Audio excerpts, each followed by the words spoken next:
आकाशवाणी का ये अहमदाबाद वडोदरा केंद्र है। प्रस्तुत है कार्यक्रम हिंदी जगत। प्रस्तुति दीपशिखा दुर्गापाल की।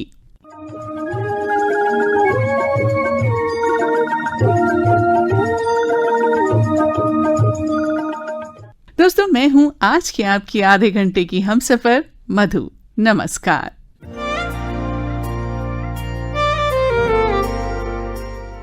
आशा है आप भले चंगे होंगे, चुस्त दुरुस्त होंगे और इस गर्मी में, तेज धूप में अपना ख्याल अच्छी तरह से रख रहे होंगे। और दोस्तों, आज के हिंदी जगत में हम आपसे बातें करेंगे अंतर्राष्ट्रीय महिला कूटनीति दिवस की, जो हर वर्ष आज ही के दिन यानी 24 जून को मनाया जाता है। महिलाएं जो कभी घर की दहलीज लांघने में हिचकती थीं, आज कूटनीति के क्षेत्र में अपनी भागीदारी दर्ज करा रही हैं। और महिलाओं की भागीदारी कूटनीति में आवश्यक भी है। आप पूछेंगे क्यों? क्योंकि महिलाएं ही हैं जो लोगों को, संबंधों को, जरूरतों को, जटिलताओं को, विचारों को भली भांति समझती हैं। धैर्य और संवाद कौशल से मुद्दों का समाधान भी करती हैं। ये बात और है कि महिलाओं को समझ पाना थोड़ा मुश्किल है, ऐसा लोग कहते हैं। पर महिलाएं जो हैं वो घर परिवार की ज़रूरतों को बहुत अच्छे से समझती हैं। घर परिवार के साथ साथ वो समाज, राष्ट्र और अंतर्राष्ट्रीय ज़रूरतों को भी समझती हैं और अधिक स्थायी और प्रभावी निर्णय लेती हैं। तो आज का दिन कूटनीति में महिलाओं की उपलब्धियों को सम्मान देने का दिन है, उन्हें नेतृत्व के अवसर प्रदान करने का दिन है। तो आइए आज इसी विषय पर हम सुनते हैं सपना जैन की ये वार्ता।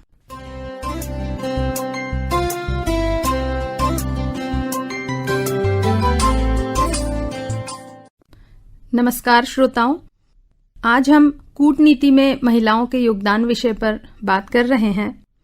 सदियों से कूटनीति पुरुषों का ही क्षेत्र रहा है। इस क्षेत्र में महिलाओं का प्रवेश होना एक अत्यंत सराहनीय कदम है। जब विदेश नीतियों को आकार देने में महिलाओं का नेतृत्व शामिल होता है तो वे अक्सर पर्यावरण संरक्षण, शिक्षा, स्वास्थ्य और लैंगिक समानता जैसे विषयों को अधिक मुखर रूप से अंतर्राष्ट्रीय मंचों पर प्रस्तुत करती हैं। 24 जून को प्रत्येक वर्ष कूटनीति में महिलाओं का अंतर्राष्ट्रीय दिवस, international day of women in diplomacy, मनाया जाता है। संयुक्त राष्ट्र महासभा ने 20 जून 2022 को इस दिवस को मनाना सुनिश्चित किया था, जिसके फलस्वरूप 2025 तक वैश्विक स्तर पर कैबिनेट मंत्रियों में महिलाओं की संख्या लगभग 22% हो गई, जो कूटनीति में महिलाओं की बढ़ती भागीदारी को दर्शाता है। हालांकि अभी भी पूर्ण समानता के लिए प्रयास जारी है। तो सबसे पहले हम कूटनीति, जिसे डिप्लोमेसी भी कहा जाता है, इसकी परिभाषा समझ लें। कूटनीति विवेक और पारस्परिक सम्मान के माध्यम से दो देशों के बीच संबंधों को बनाए रखने की कला और अभ्यास है। संक्षेप में हम कहें कि कूटनीति एक कौशल है जिसका उपयोग राजनयिक, राष्ट्रीय हितों की रक्षा करने और पारस्परिक सद्भाव का संदेश देने के लिए करते हैं, जिसमें जागरूकता, विश्लेषण, संचार, सहयोग, नेतृत्व, संयम और प्रबंधन महत्वपूर्ण है। श्रोताओं, यहाँ एक बात समझना जरूरी है कि कूटनीति और इसके कौशल का प्रयोग केवल समझौतों या संधियों तक ही सीमित नहीं है, बल्कि व्यापक तौर पर कूटनीति परमाणु ऊर्जा से लेकर शरणार्थी संकट तक, विनिमय कार्यक्रमों से लेकर राजकीय दौरों तक कई स्तर पर उपयोगी साबित हुई है और यही अंतर्राष्ट्रीय संबंधों को मजबूत बनाने और राष्ट्रीय हितों की रक्षा करने में भी महत्वपूर्ण भूमिका निभाती है। कूटनीति में महिलाओं के योगदान की अगर हम बात करें तो विदेशी मामलों में नेतृत्व करने वाली महिलाओं ने कई बाधाओं को पार करके वैश्विक संबंधों को नया आकार दिया है और अब महिलाएं विदेश मंत्री, शांति दूत और राजनीतिक वार्ताकार के रूप में नेतृत्व कर रही हैं। वे अपने व्यापक दृष्टिकोण से परिस्थितियों को बेहतर समझकर मतभेदों को समाप्त करने की कोशिश करती हैं और इस तरह कूटनीति को अधिक प्रभावी बनाती हैं, क्योंकि महिलाएं अपने दृढ़ निश्चय और विश्लेषणात्मक नजरिए से परिस्थितियों को संभालने का हुनर जानती हैं। वो आवाजें जो कभी सुनी नहीं गईं, अब वो जनता के सामने हैं। अगर हम प्रारंभिक कूटनीतिक क्षेत्र में महिलाओं को देखें तो हमें नजर आती हैं वो राजनीतिक नियुक्तियां जो इस क्षेत्र में महिलाओं की नींव बनी, जिसमें विजयलक्ष्मी पंडित, हंसा मेहता, शरीफा अहमद अली और लक्ष्मी मेनन हैं, जो अंतर्राष्ट्रीय स्तर पर बहुत सक्रिय भी थीं और इन्होंने मानवाधिकारों के लिए बहुत काम किया। श्रोताओं, अगर देखा जाए तो 1920 और 30 के दशक में भारतीय और अंतर्राष्ट्रीय कूटनीति में महिलाओं ने अपनी बुद्धिमत्ता और रणनीतिक कौशल से वैश्विक राजनीति की दिशा बदलने में महत्वपूर्ण भूमिका निभाई है। हम बात करें अगर भारत की, तो भारत की विदेश नीति को मजबूत बनाने में जिन महिलाओं का ऐतिहासिक योगदान रहा है, उनमें प्रथम है विजयलक्ष्मी पंडित। जी हाँ, विजयलक्ष्मी पंडित न केवल पंडित जवाहरलाल नेहरू की बहन थीं, बल्कि स्वतंत्र भारत की सबसे प्रभावशाली महिला राजनयिकों और राजनीतिज्ञों में से एक थी। 1953 में वह संयुक्त राष्ट्र महासभा की अध्यक्ष चुनी जाने वाली विश्व की पहली महिला बनी। उन्होंने भारत का प्रतिनिधित्व सोवियत संघ, संयुक्त राज्य अमेरिका, मैक्सिको और यूनाइटेड किंगडम में किया। यहाँ महत्वपूर्ण बात यह है कि उन्होंने युद्ध के दौरान अपनी सूझबूझ से परमाणु आपदा को टालने में महत्वपूर्ण भूमिका निभाई थी। उन्होंने सविनय अवज्ञा आंदोलन और भारत छोड़ो आंदोलन में भी सक्रिय भाग लिया, जिसके कारण उन्हें 3 बार जेल भी जाना पड़ा। अपनी आत्मकथा the scope of happiness, a personal memoir सहित प्रिजन डेज जैसी महत्वपूर्ण पुस्तकें भी उन्होंने लिखी। विजयलक्ष्मी पंडित ने उस दौर में भारतीय कूटनीति का लोहा मनवाया जब वैश्विक राजनीति में महिलाओं की उपस्थिति न के बराबर थी। इस क्षेत्र में अपनी सेवाएं देकर विश्व में महिलाओं के लिए उन्होंने एक नया कीर्तिमान स्थापित किया है। सीबी मुथम्मा, जी हाँ, सीबी मुथम्मा भारतीय विदेश सेवा की पहली महिला अधिकारी और पहली महिला राजदूत थीं। उन्होंने उस समय के भेदभावपूर्ण नियमों के खिलाफ सुप्रीम कोर्ट में लड़ाई जीती। अब हम बात करें हंसा मेहता की, तो हमारे गुजरात के पहले मुख्यमंत्री की अर्धांगिनी हंसा मेहता, जिन्होंने संयुक्त राष्ट्र मानवाधिकार आयोग में भारत का प्रतिनिधित्व किया, मानवाधिकारों की सार्वभौमिक घोषणा पत्र में all man are born free and equal के बजाय all human beings are born free and equal, यानी सभी पुरुष समान हैं को बदलकर सभी इंसान समान हैं करवाने में बहुत महत्वपूर्ण भूमिका निभाई। और श्रोताओं, 1959 में भारत सरकार द्वारा इन्हें पद्म भूषण से सम्मानित किया गया। निरुपमा राव, जी हाँ, भारत की महिला विदेश सचिव और अमेरिका, चीन और श्रीलंका में भारत की राजदूत रहने वाली निरुपमा राव जी विदेश मंत्रालय की पहली महिला प्रवक्ता और चीन में भारत की पहली महिला राजदूत रहीं। फिर हम बात करते हैं रुचिरा कंबोज की। संयुक्त राष्ट्र में भारत की पहली महिला स्थायी प्रतिनिधि यानी परमानेंट रिप्रेजेंटेटिव के रूप में उन्होंने कार्य किया।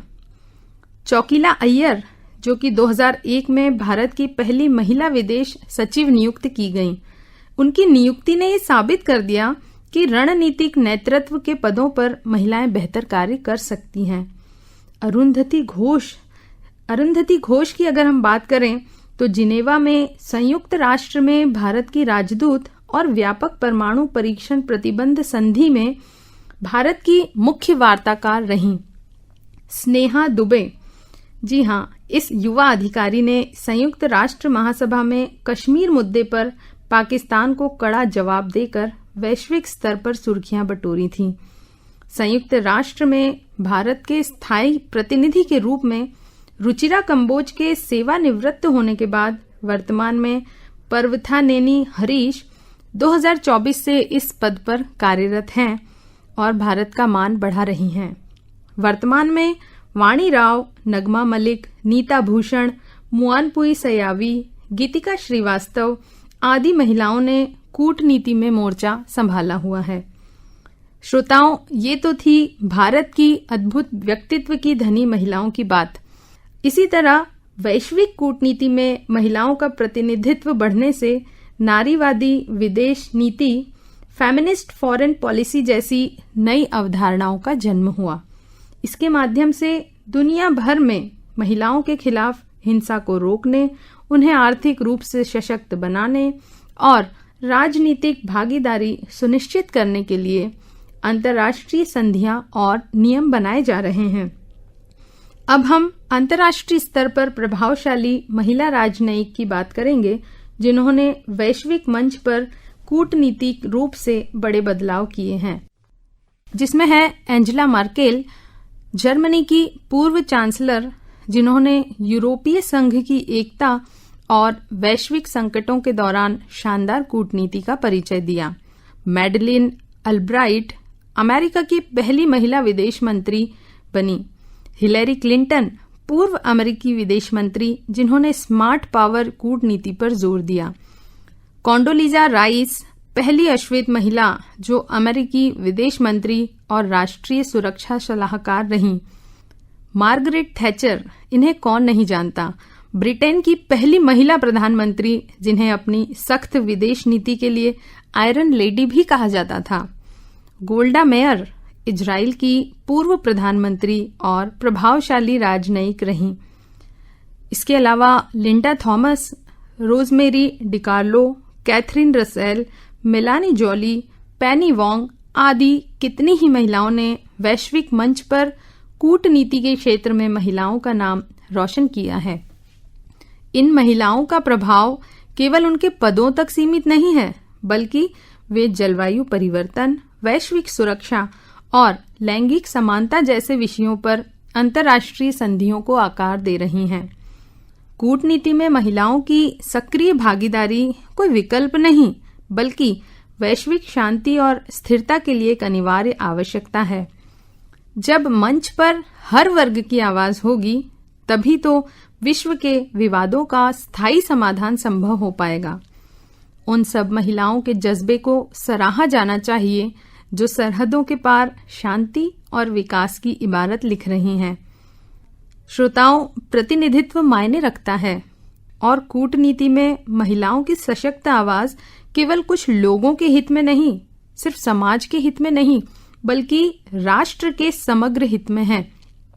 2024 और 2025 में न्यूयॉर्क में कूटनीति में महिलाओं का अंतर्राष्ट्रीय दिवस 24 जून को आयोजित किया गया था और हम यही आशा करते हैं कि प्रतिवर्ष इस तरह के आयोजन होते रहें और महिलाओं के योगदान को सराहा जाता रहे।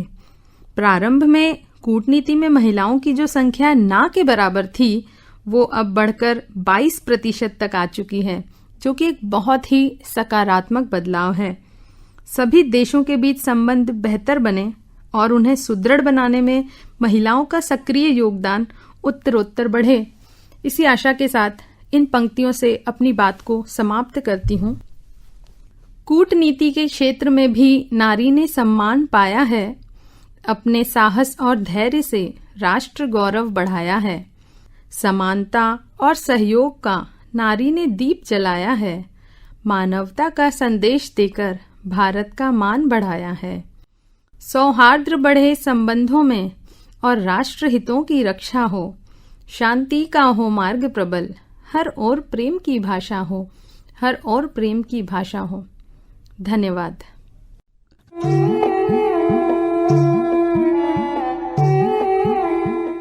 अंतर्राष्ट्रीय महिला कूटनीति दिवस पर सपना जैन को अभी आप सुन रहे थे हिंदी जगत कार्यक्रम में। अब आइए हम आपको सुनवाते हैं प्रीति अग्रवाल की विज्ञान आधारित बाल कहानी। शीर्षक है सैटेलाइट का जादू।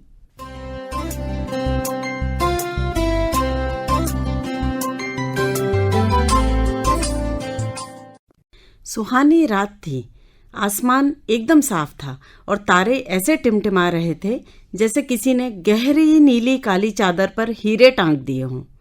चांद की दूधिया रोशनी दूर तक फैली हुई थी। कहीं दूर खेतों से झिंगुरों की आवाजें आ रही थी और आम के पेड़ों से आती ठंडी हवा वातावरण को और भी सुखद बना रही थी। अपने दादाजी दादीजी के साथ छुट्टियां बिताने गांव आए रिया और अर्जुन अपनी छत पर दरी बिछाकर लेटे हुए थे। आकाशवाणी के 90 वर्ष पूर्ण होने की खुशी में रेडियो पर रंगारंग कार्यक्रम चल रहा था। फिर समाचार शुरू हुए। तभी मौसम की जानकारी आई। रिया ने कहा, भैया यहाँ गांव में कितना अच्छा लग रहा है ना, बहुत अच्छा मौसम है। ये आकाशवाणी में जो मौसम की न्यूज़ आ रही है वो कहाँ से आती है? आकाशवाणी वाली आंटी को कैसे मालूम पड़ा कि अगले 2-3 दिनों में पूरे देश का मौसम कैसा रहेगा? नहीं रिया, मुझे भी नहीं मालूम। और जब मम्मी गूगल मैप्स खोलती हैं तो वो गूगल आंटी भी कार को खुद ब खुद रास्ता बताने लगती हैं। इधर मुड़ो, उधर मुड़ो, लेफ्ट जाओ या राइट जाओ। ये सब उनको भी कैसे पता चलता है? अर्जुन ने कहा, भैया क्या ये सब उनको आसमान के तारे बताते हैं? हट पगली, तारे कैसे बताएंगे? तारों को कभी बोलते सुना है क्या? वो तो देख कितनी दूर है हमसे। अर्जुन ने हंसते हुए दूर आसमान में टिमटिमाते हुए तारों की तरफ इशारा किया। तो फिर उनको कौन बताता है भैया? तभी दादाजी छत पर आ गए। बच्चों की बातें उनके कानों में पड़ चुकी थी। दादाजी मुस्कुराते हुए बोले, क्या बातें हो रही हैं बच्चों? रिया हंसते हुए बोली, दादाजी हम बात कर रहे थे कि आकाशवाणी वाली आंटी को मौसम के बारे में कैसे मालूम पड़ता है। आसमान में ये जो तारे हैं क्या उन्हीं से उनको पता चलता है? दादाजी मुस्कुराए, बेटा तारे तो अंतरिक्ष में बहुत दूर होते हैं, लेकिन हाँ कुछ चीजें जो तारों जैसी दिखती हैं वे हमारे बनाए हुए कृत्रिम उपग्रह यानी सैटेलाइट होते हैं। चलो आज मैं तुम्हें सैटेलाइट के जादू कहानी सुनाता हूँ। वाह दादाजी, सैटेलाइट का जादू, जल्दी जल्दी सुनाइए ना। रिया और अर्जुन एक साथ खुशी से बोले, हाँ हाँ सुना रहा हूँ बच्चों हमारी पृथ्वी बहुत विशाल है और इसमें अनेक रहस्य छिपे हुए हैं। वैज्ञानिक हमेशा यह जानना चाहते थे कि धरती को ऊपर से देखने पर वह कैसी दिखाई देती होगी। बादलों के ऊपर क्या है? क्या इस आसमान के पार भी कोई दुनिया है? उन्होंने सोचा कि यदि पृथ्वी के ऊपर 24 घंटे कोई मशीन घूमती रहे और वो धरती की फोटो भेजती रहे तो हमें धरती के बारे में बहुत जानकारी मिल जाएगी। वो कैसी दिखती है, कहाँ पर क्या है, इससे बहुत सारे हमारे काम आसान हो जाएंगे। इसी सोच से सैटेलाइट का जन्म हुआ। सैटेलाइट ये क्या होते हैं दादाजी? रिया अर्जुन की जिज्ञासा बढ़ती ही जा रही थी। सैटेलाइट मतलब उपग्रह जो हमारी पृथ्वी के चारों ओर चक्कर लगाते हैं। दादाजी ने मुस्कुराते हुए कहा, दादाजी जैसे हमारा चंदा मामा? रिया ने चांद की ओर इशारा करते हुए बहुत उत्साह से कहा, हाँ हाँ थोड़े वैसे ही, पर चंद्रमा प्राकृतिक उपग्रह है और किसी विशेष उद्देश्य के लिए बनाकर जिसे अंतरिक्ष में भेजते हैं उन्हें हम कृत्रिम उपग्रह या सैटेलाइट कहते हैं। ये सैटेलाइट कौन बनाता है दादाजी? रूस, अमेरिका, चीन जैसे विश्व के कई देशों के अलावा हमारे देश में अंतरिक्ष विज्ञान के क्षेत्र में सबसे महत्वपूर्ण भूमिका निभाने वाली संस्था इंडियन स्पेस रिसर्च ऑर्गेनाइजेशन यानी इसरो रिसर्च करके उपग्रहों का निर्माण करती है, रॉकेट विकसित करती है और विभिन्न अंतरिक्ष अभियानों का संचालन करती है। इसरो के वैज्ञानिक कड़ी मेहनत, रिसर्च और इनोवेशन से नई नई तकनीकों का विकास करते हैं। उनके प्रयासों के कारण भारत ने अंतरिक्ष विज्ञान के क्षेत्र में अनेक महत्वपूर्ण उपलब्धियां प्राप्त की हैं। इसरो ने संचार, मौसम, पृथ्वी अवलोकन और वैज्ञानिक अनुसंधान के लिए अनेक सैटेलाइट विकसित करके अंतरिक्ष में भेजे हैं। अब धीरे धीरे ये सैटेलाइट हमारे जीवन का अभिन्न हिस्सा बन गए हैं। अब देखो, सुबह उठने से लेकर रात को सोने तक जो तुम लोग मोबाइल, टीवी, रेडियो और इंटरनेट के माध्यम से सोशल मीडिया देखते हो ना, यहाँ तक कि एटीएम मशीन से पैसे निकालते हो, टिकट बुकिंग करते हो, बैंकिंग, ऑटो टैक्सी बुकिंग वगैरह जितने भी काम हैं वो सब सैटेलाइट की मदद से ही संभव हो पाते हैं। इसके अलावा तुम्हें याद है पिछले साल भारी बारिश का अलर्ट आया था और सभी स्कूल बंद कर दिए गए थे? हाँ दादाजी, बहुत मज़ा आ गया था, अर्जुन ने कहा। वो जानकारी मौसम सैटेलाइट्स की मदद से मिली थी। ये सैटेलाइट बादलों, हवाओं और समुद्र की एक्टिविटीज़ पर नज़र रखते हैं। जब कोई तूफान आने वाला होता है ना तो वे ही पहले चेतावनी दे देते हैं। जैसे कुछ वर्ष पहले हमारे गुजरात के समुद्र में एक अत्यंत शक्तिशाली तूफान आया था। वह तूफान तटीय क्षेत्रों की ओर तेजी से बढ़ रहा था और लाखों लोगों के लिए खतरा बन सकता था। उस समय मौसम वैज्ञानिकों ने अंतरिक्ष में स्थित सैटेलाइटों से प्राप्त चित्रों और डेटा का गहन अध्ययन किया। उन चित्रों से उन्हें तूफान की दिशा, गति और संभावित प्रभाव क्षेत्र की सटीक जानकारी मिल गई। जैसे ही ये जानकारी उन्हें मिली, संबंधित एजेंसियों ने तुरंत चेतावनी जारी कर दी और हजारों परिवारों को समय रहते सुरक्षित जगहों पर भेज दिया गया।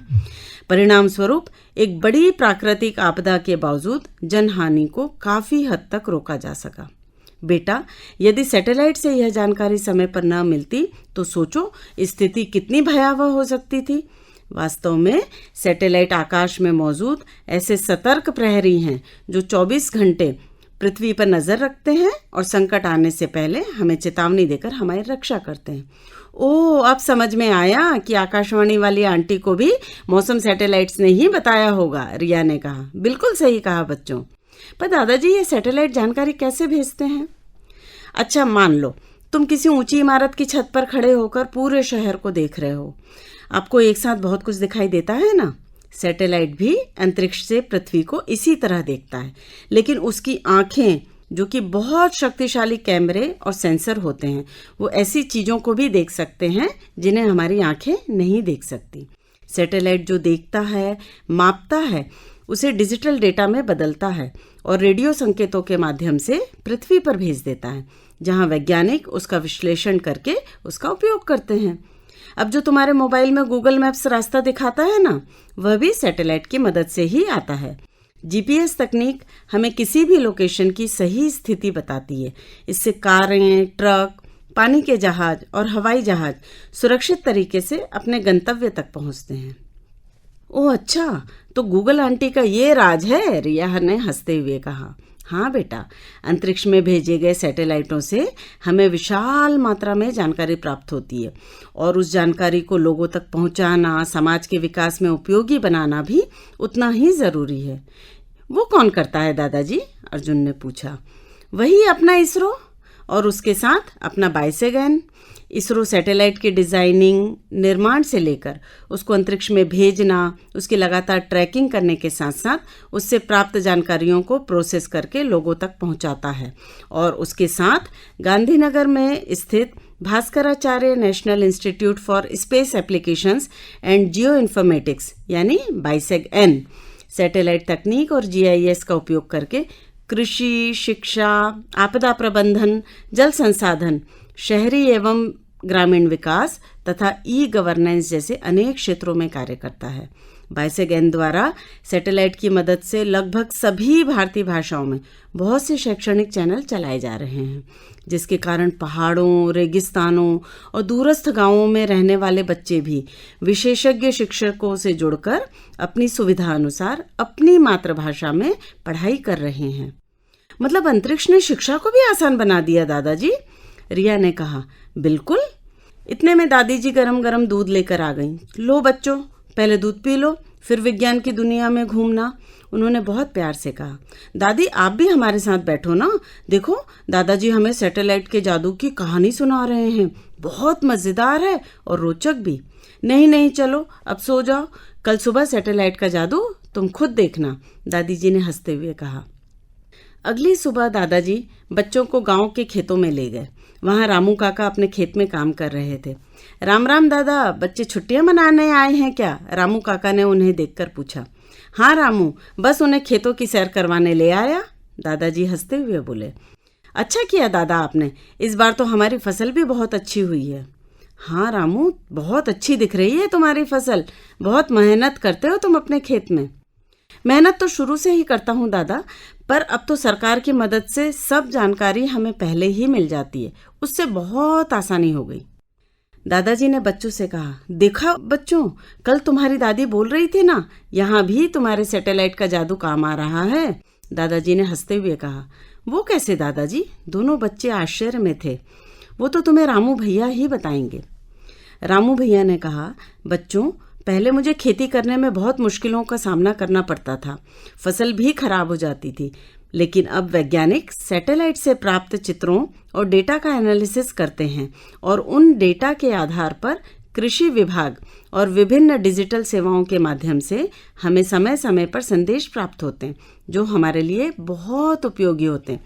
इन संदेशों में मौसम की जानकारी, वर्षा का अनुमान, फसल का कैसे चयन करना है, मिट्टी की स्थिति और खेतों में नमी से संबंधित सलाह शामिल होती है। इससे किसानों को सही समय पर सही फसल उगाने में, सिंचाई की सही योजना बनाने में सहायता मिलती है।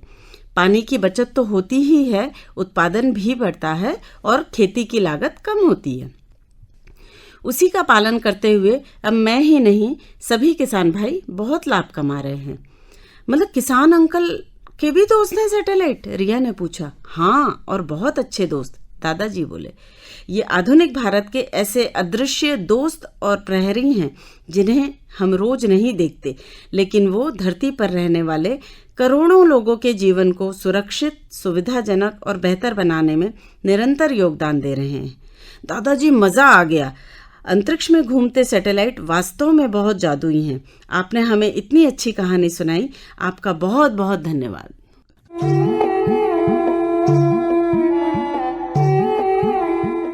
सैटेलाइट का जादू, विज्ञान आधारित ये बाल कहानी अभी आप सुन रहे थे, जिसे लिखा था प्रीति अग्रवाल ने, आवाज भी उन्हीं की थी।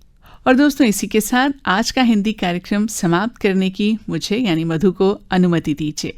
आपसे फिर मुलाकात होगी, तब तक के लिए अपना ख्याल रखिए, खुश रहिए, स्वस्थ रहिए और मस्त रहिए। नमस्कार।